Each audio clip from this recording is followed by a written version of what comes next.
let's do example 5. So, much to Kyle's surprise and delight, he inherits a large parcel of land in Wasatch County from one of his estranged relatives. The time is finally right for him to pursue his dream of farming alpacas.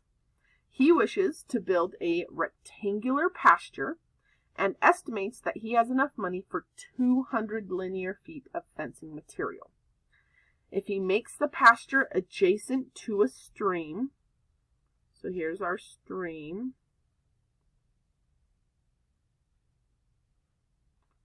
and we're going to make a rectangular pasture right there. So we don't need any fencing on the stream side. What are the dimensions of the pasture that will give a maximum area? So we are looking for a maximum area. So to start out with, let's start with our area equation. Area for a rectangle is length times width. And I don't really have anything after that. Well, okay, I can label these. Length, width. But we do still need to use this 200 somewhere. Well, if he has 200 feet of fencing, then that's this one plus that one gives him 200 feet. So 2 L's plus a W is the 200 feet of fencing he can afford. Well, I now have two equations here.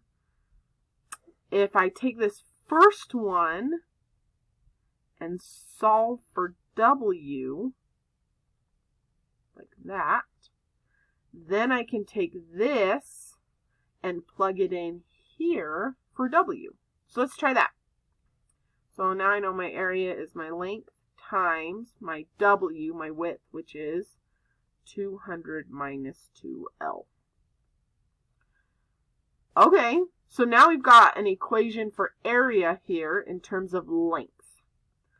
Well, you may have already guessed this, but if I'm looking for a maximum area, then I'm looking for the vertex. That vertex is going to give us our maximum area.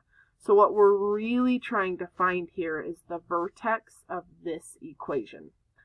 And we learned in class in our notes that if we can find the x-intercepts, then we know the vertex will be halfway between those x-intercepts. So let's take this equation and set it equal to 0.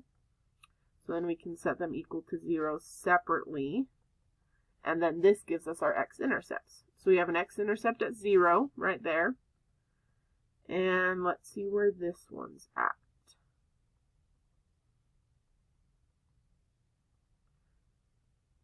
Looks like our other x-intercept is at 100. So that means our vertex, our axis of symmetry, is going to be at 50.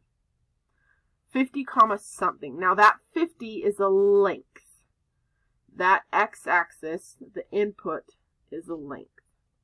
So at a length of 50 feet, we need to find out what our maximum area is. Well, we also talked about this in our notes. If we know the x value of our vertex, I can just plug that 50 in here for L, and that will give me my maximum area. So if I have 50 times 200 minus 2 times 50, plug 50 in for L, this gives me 50 times 200 minus 100, which is 100, which is a maximum area of 5,000 square feet. So if Kyle does his lengths at 50 feet each, that is going to give him a maximum area inside here of 5,000 square feet. And we know it's the maximum because it's the vertex. So what we really only need to find left is what the width would be. Well, I know I have 200 feet of fencing, So if I've used up 50 and 50, if I've used up 100 feet of fencing, then that means I've got 100 feet of fencing left. So add all those up. There's my 200 feet of fencing that I want. And the dimensions that will give us this maximum area are a 50 feet by 100 feet rectangle. Give a max area of 5,000 square feet. Now, we are asked one more question. An average alpaca needs 25 square feet of grazing area. So we're wondering how many alpacas can Kyle get? Well, he has 5,000 square feet divided by 25 for each alpaca.